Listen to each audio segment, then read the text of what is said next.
Hi hello guys, welcome back to Aadya colourful vlogs. ನಾನು Suma. So friends, ಇವತ್ತಿನ ವಿಡಿಯೋದಲ್ಲಿ ತುಂಬನೇ ಈಸಿಯಾಗಿ ಟೇಸ್ಟಿಯಾಗಿ ಮಾಡುವಂತಹ ಒಂದು ಸ್ನ್ಯಾಕ್ಸ್ ರೆಸಿಪಿ ಅಂತಲೇ ಹೇಳ್ಬೋದು. ತುಂಬನೇ ಈಸಿಯಾಗಿರುವಂತಹದ್ದು ಮೊಟ್ಟೆ ಕಬಾಬ್. ಪದೇ ಪದೇ ತಿನ್ನಬೇಕು ಅನ್ನಿಸುವಷ್ಟು ರುಚಿಯಾಗಿರುವಂತಹ ಒಂದು ರೆಸಿಪಿಯನ್ನು ನಿಮ್ಮ ಜೊತೆ ಶೇರ್ ಮಾಡ್ಕೊಳ್ತಾ ಇದ್ದೀನಿ. ಸೊ ಮೊದಲನೇದಾಗಿ ಮೊಟ್ಟೆಯನ್ನು ಬೇಯಿಸ್ಕೊಳ್ಬೇಕಾಗುತ್ತೆ. ಸೊ ಅದಕ್ಕೋಸ್ಕರ ಒಂದು ಪಾತ್ರೆಗೆ ಸ್ವಲ್ಪ ನೀರನ್ನು ಹಾಕಿ, ನೀರು ಸ್ವಲ್ಪ ಬಿಸಿಯಾಗಬೇಕು. ಬಿಸಿಯಾದ ನಂತರ ಮೊಟ್ಟೆಯನ್ನು ಹಾಕಿ ಬೇಯಿಸ್ಕೊಳ್ಬೇಕಾಗತ್ತೆ. ಸೊ ಕೆಲವರೆಲ್ಲ ಕಾಮೆಂಟ್ ಮಾಡ್ತಾ ಇದ್ರಿ, ಮೊಟ್ಟೆ ಬೇಯಿಸ್ಬೇಕಾದ್ರೆ ಮೊಟ್ಟೆ ಒಡೆದೋಗುತ್ತೆ, ನೀರಲ್ಲಿ ಹಾಕಿದ ತಕ್ಷಣ ಒಡೆದೋಗುತ್ತೆ ಅಂತ ಹೇಳ್ತಾ ಇದ್ರಿ. ಸೊ ಅದಕ್ಕೂ ಕೂಡ ಒಂದು ಟಿಪ್ಸನ್ನು ಹೇಳ್ತೀನಿ. ಈಗ ನೀರನ್ನು ನಾವು ಮೊಟ್ಟೆ ಮುಳುಗುವಷ್ಟು ನೀರನ್ನು ಹಾಕಿ ಮೊಟ್ಟೆಯನ್ನು ಬೇಯಿಸ್ಕೊಳ್ಬೇಕಾಗತ್ತೆ. ಸೊ ಅದಕ್ಕೋಸ್ಕರ ಈಗ ನೀರನ್ನು ಹಾಕಿದ ನಂತರ ಇದಕ್ಕೆ ಸ್ವಲ್ಪ ಉಪ್ಪನ್ನು ಸೇರಿಸ್ಕೊಳ್ಳೋಣ. ಸ್ವಲ್ಪ ಉಪ್ಪು ಹಾಕಬೇಕು. ನೀರು ಚೆನ್ನಾಗಿ ಕುದಿ ಬಂದಾಗ ಮೊಟ್ಟೆಯನ್ನು ಹಾಕಿ ನಾವು ಉಪ್ಪನ್ನು ಹಾಕಿಬಿಟ್ಟು ಅದಾದ ನಂತರ ಇದಕ್ಕೆ ಸ್ವಲ್ಪ ಈರುಳ್ಳಿ ಸಿಪ್ಪೆಯನ್ನು ಸೇರಿಸ್ಕೊಳ್ಬೇಕಾಗತ್ತೆ. ಈರುಳ್ಳಿ ಸಿಪ್ಪೆಯನ್ನು ಹಾಕೋದ್ರಿಂದ ಮೊಟ್ಟೆ ಒಡ್ಕೊಳ್ಳೋದಿಲ್ಲ ಫ್ರೆಂಡ್ಸ್, ತುಂಬ ಚೆನ್ನಾಗಿ ಬೇಯುತ್ತೆ. ಸೊ ನೀವು ಕೂಡ ಇದನ್ನು ಮನೆಯಲ್ಲಿ ಒಂದ್ಸಲ ನೀವು ಟ್ರಿಕ್ಸ್ನ ಫಾಲೋ ಮಾಡಿ, ಆವಾಗ ನಿಮಗೂ ಕೂಡ ಗೊತ್ತಾಗುತ್ತೆ. ನೋಡಿ, ಸ್ವಲ್ಪ ಈರುಳ್ಳಿ ಸಿಪ್ಪೆಯನ್ನು ನಾನು ಇದಕ್ಕೆ ಸೇರಿಸ್ಕೊಳ್ತಾ ಇದ್ದೀನಿ. ಸೊ ಈಗ ಮೊಟ್ಟೆಯನ್ನು ಬೇಯಿಸ್ಕೊಳ್ಳೋಣ. ಬೇಯಿಸಿ ಇದನ್ನು ತಣ್ಣಗಾಗೋದಕ್ಕೆ ಬಿಟ್ಬಿಡೋಣ. ಓಕೆ. ಸೊ ಫ್ರೆಂಡ್ಸ್, ನೀವೇನಾದರೂ ಫಸ್ಟ್ ಟೈಮ್ ನನ್ನ ಚಾನಲ್ಗೆ ವಿಸಿಟ್ ಮಾಡಿದೆ, ಪ್ಲೀಸ್ ಚಾನಲ್ನ ಸಬ್ಸ್ಕ್ರೈಬ್ ಮಾಡ್ಕೊಳ್ಳಿ, ಹಾಗೆ ಲೈಕ್ ಮಾಡಿ, ಮತ್ತು ಹೆಚ್ಚೆಚ್ಚು ಶೇರ್ ಮಾಡೋದಂತೂ ಮರಿಬೇಡಿ. ಸೊ ಈಗ ಚೆನ್ನಾಗಿ ಬಾಯ್ಲ್ ಆಗ್ತಿದೆ, ನೋಡ್ಬೋದು ನೀವು ಕೂಡ.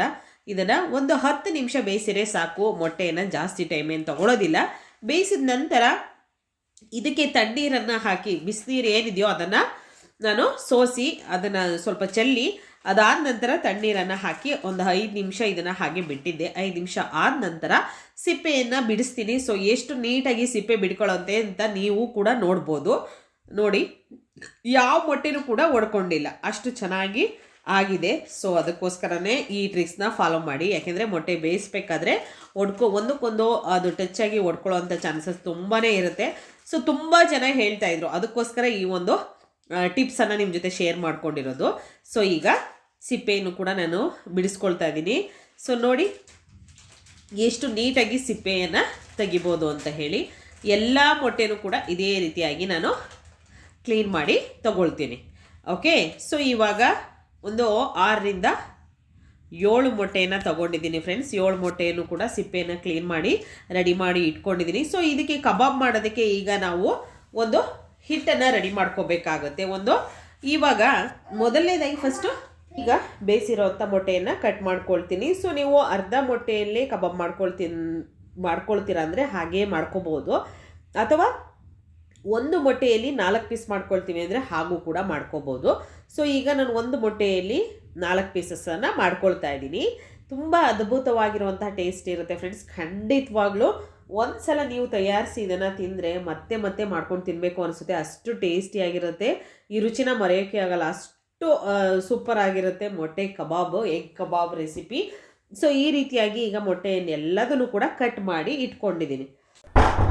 ಈ ರೀತಿಯಾಗಿ ನಾವು ಕಟ್ ಮಾಡಿ ಒಂದು ಸೈಡ್ ತೆಗೆದಿಟ್ಕೊಳ್ಳೋಣ.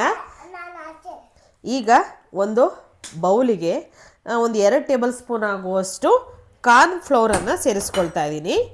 ಅಂದರೆ ಜೋಳದ ಹಿಟ್ಟನ್ನು ಹಾಕ್ಕೊಳ್ತಾ ಇದ್ದೀನಿ. 2 ಟೇಬಲ್ ಸ್ಪೂನ್ ಆಗುವಷ್ಟು. ಅದೇ ಒಂದು ಅಳತೆಯಲ್ಲಿ 2 ಟೇಬಲ್ ಸ್ಪೂನ್ ಆಗುವಷ್ಟು ಮೈದಾ ಹಿಟ್ಟನ್ನು ಸೇರಿಸ್ಕೊಳ್ತಾ ಇದ್ದೀನಿ.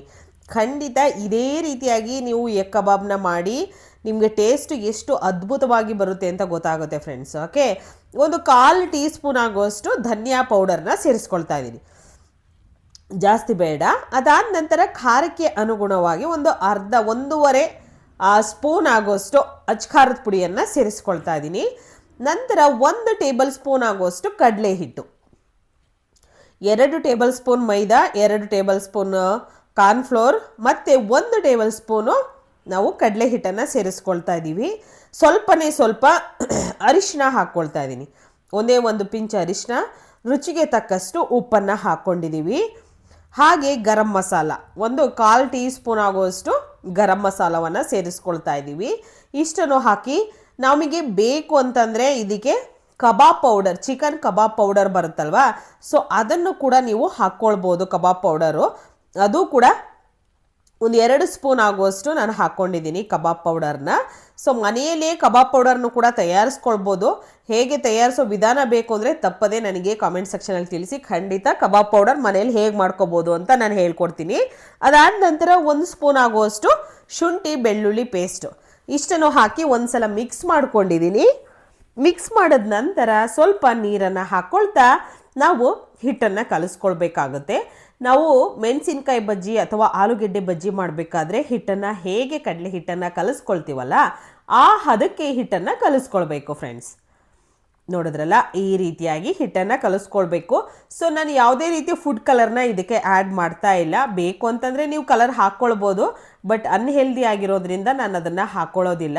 ಈಗ ಚೆನ್ನಾಗಿ ಮಿಕ್ಸ್ ಮಾಡ್ಕೊಂಡ ನಂತರ ಈಗ ಮೊಟ್ಟೆಯನ್ನು ನಾವು ಇದಕ್ಕೆ ಡಿಪ್ ಮಾಡಿ, ಓಕೆ. ಸೊ ಇದಕ್ಕೆ ಫಸ್ಟ್ ಅದಕ್ಕಿಂತ ಮುಂಚೆ ಸ್ವಲ್ಪ ಹುಳಿ ಇರಲಿ ಅನ್ನೋದಕ್ಕೋಸ್ಕರ ನಾನು ವಿನೆಗರ್ 1 ಸ್ಪೂನ್ ಆಗುವಷ್ಟು ಹಾಕ್ಕೊಂಡಿದ್ದೀನಿ.